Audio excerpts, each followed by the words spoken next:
This week 8 lecture video recording, we will discuss the last example for the heat transport, in particular forced convection in a circular tube.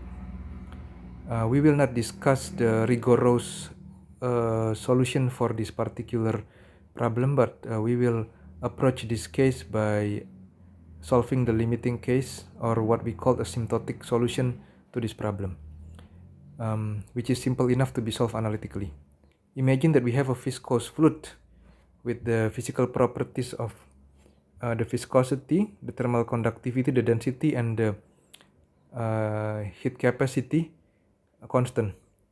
And this one is having a laminar flow, and at z less than 0, okay, at this particular point is z basically equal to 0.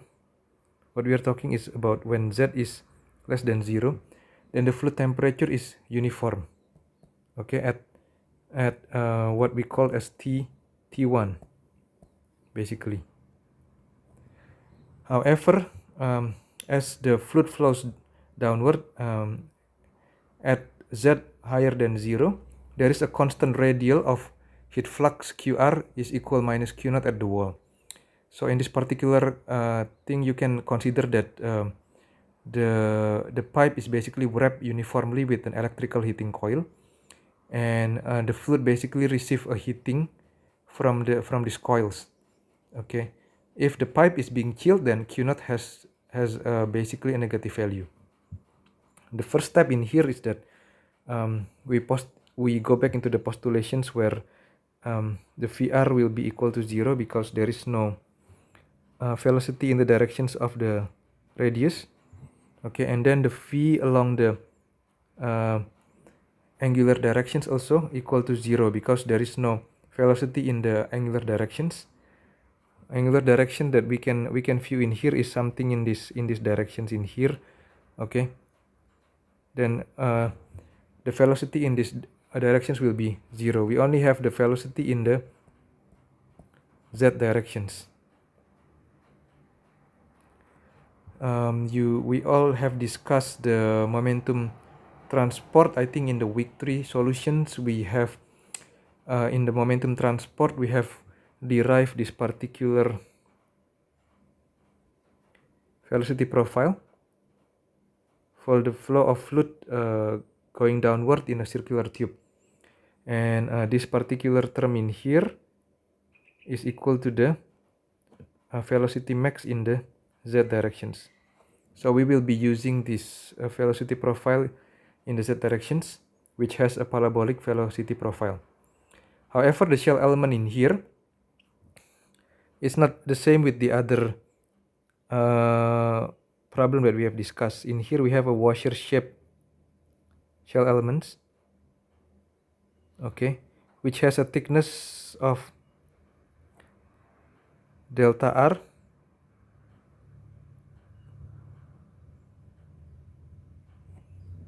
in the radial directions, and then it has a thickness of delta Z in the axial directions. This is because we are considering the heat transport processes in both directions. So for example, in the axial directions we have a conductions and also a convections as well, and then in the radial directions we have a conductions in here. Okay, so that means our differential equations in here will be functions of two independent variables, and so we will have partial differential equations. So based on this shell element, then we can now discuss the various contributions. The first one will be the total energy in at R. So in here we are using combined energy flux factor. So in the air directions it will be the combined energy flux factors in the air directions inspected at R multiplied by the 2 pi R delta Z. That's because we are dealing with this in the radial directions in here. So the surface area will be this particular surface area. Okay, where this one has a thickness of delta Z, and then this one is basically R. So the circumference in here will be 2 pi r and then multiplied by delta z. And then this can be put into this term 2 pi r er inspected at r multiplied by delta z. Because delta z can be separated from the r. Delta z does not depend on r. And then the total energy out at r plus delta r will be combined energy flux vector along the r directions inspected at r plus delta r multiplied by 2 pi r plus delta r multiplied by delta z. This will be equal to 2 pi r er inspected at r plus delta r multiplied by delta z. Likewise, the total energy in at z. So now we are talking about these two terms in here, 1, 2 in here.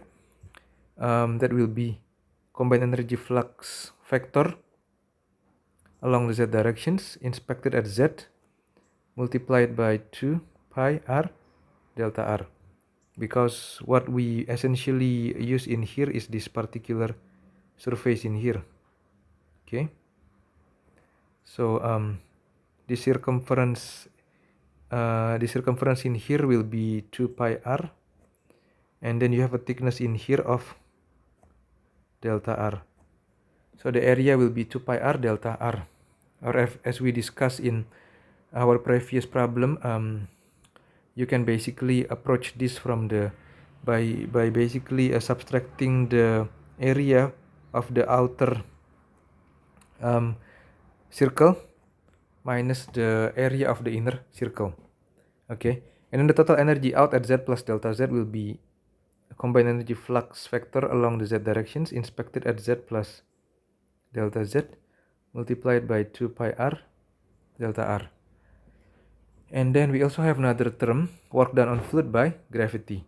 So that will be the rho multiplied by the velocity along the z directions multiplied by the gravity along the z directions. And in here we multiply by the volume of the shell element, which in this case has a washer shape. So that will be 2 pi r delta r delta z.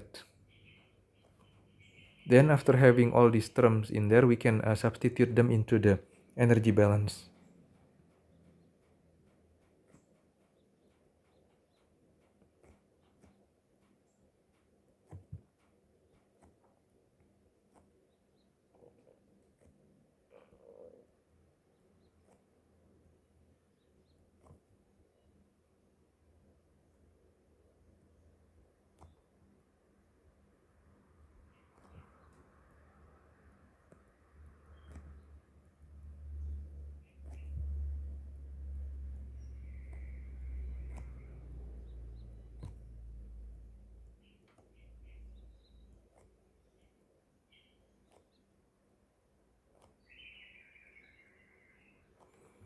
And we can divide by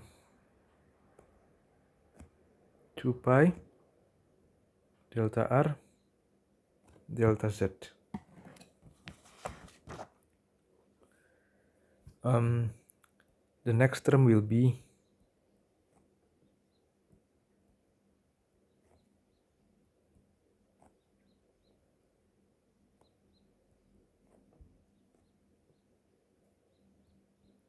or I can put brackets in here to make it clear.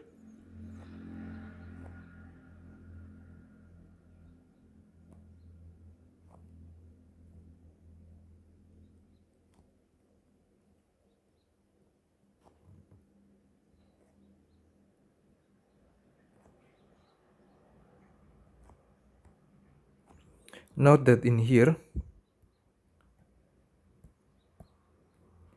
r cannot be separated with er because er is a function of r. Well, in here Ez can be separated with r because Ez is not a function of r. So this is very important for you to take a note, okay, before we continue. Otherwise, you will end up with the different expressions which will not be the correct expression. And then we can take the limit delta r approaching 0 and delta z approaching 0. Okay, and then this will be minus del per del r er minus r del per del z iz plus rho vz gravity on the z directions r equal 0. That will be minus 1 over r del per del r er minus del iz per del z plus rho vz g is equal 0.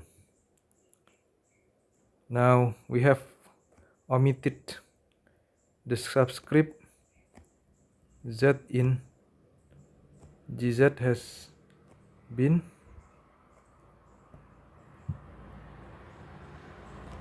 omitted since the gravity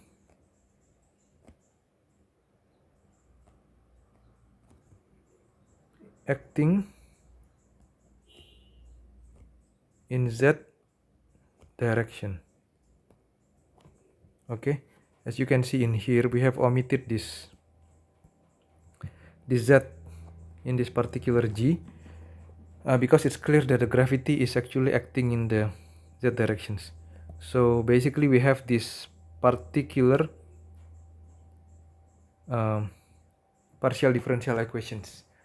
I will not go with the derivations on the simplifications of this PDE, but what you can do is you can basically go and inspect all the contributor components to the combined energy fluxes, derive it one by one. Then you can simplify the partial differential equations into this particular form. The simplification is given in the notes that I uploaded into your week 8 heat transport. In particular, you will have this final partial differential equations. We call it partial differential equations because you have two independent variables in here, z and r in here. Okay, and then if you substitute the expression for the Vz on top, the one that I showed you earlier in here, that your Vz will be equal to this term or this term in here, then you will essentially have this final partial differential equations that need to be solved with using a 3 boundary conditions. The first boundary conditions will be at r equals 0.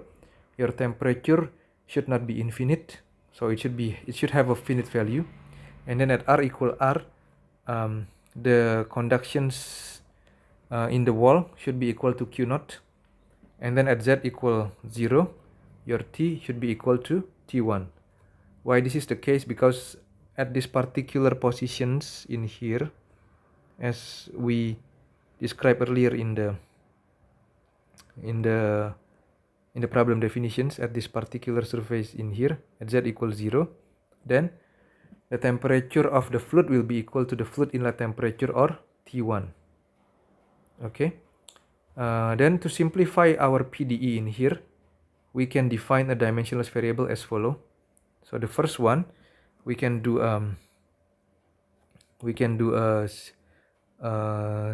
simplifications of that, and which is what we will do in here. So if we define this as a dimensionless temperature, this one is a dimensionless radius, and this one is a dimensionless z, then what we can do is we derive the derivations, the respective derivative. Okay, this will be del r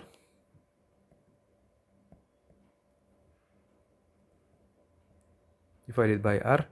This will be del z divided by rho Cp Vz max r square divided by k.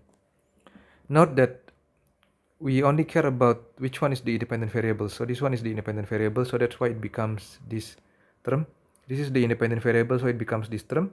This one is the independent variable, so this becomes these terms. All the other constants in here will remain where they are. Okay, then the choice of this, you may ask that the choice of this, why we choose such form of the dimensionless variables. The choice is actually arbitrary. However, generally we try to select dimensionless variables to minimize the number of parameters in the final problem formulation. So it's sort of like trial and error. The choice of this one is the natural one because its appearance in the differential equations. The choice of the dimensionless variables is suggested by the second and the third boundary conditions. And then once you specify these two, the temperature dimensionless variable and the radial dimensionless variables, then this particular variable will come naturally. That comes with more process that you can try it yourself, basically, but that requires you to basically do trial and error into the process. Next, we can simplify these partial differential equations and express them in terms of the dimensionless variables, which I will show in the following video. Thank you for listening.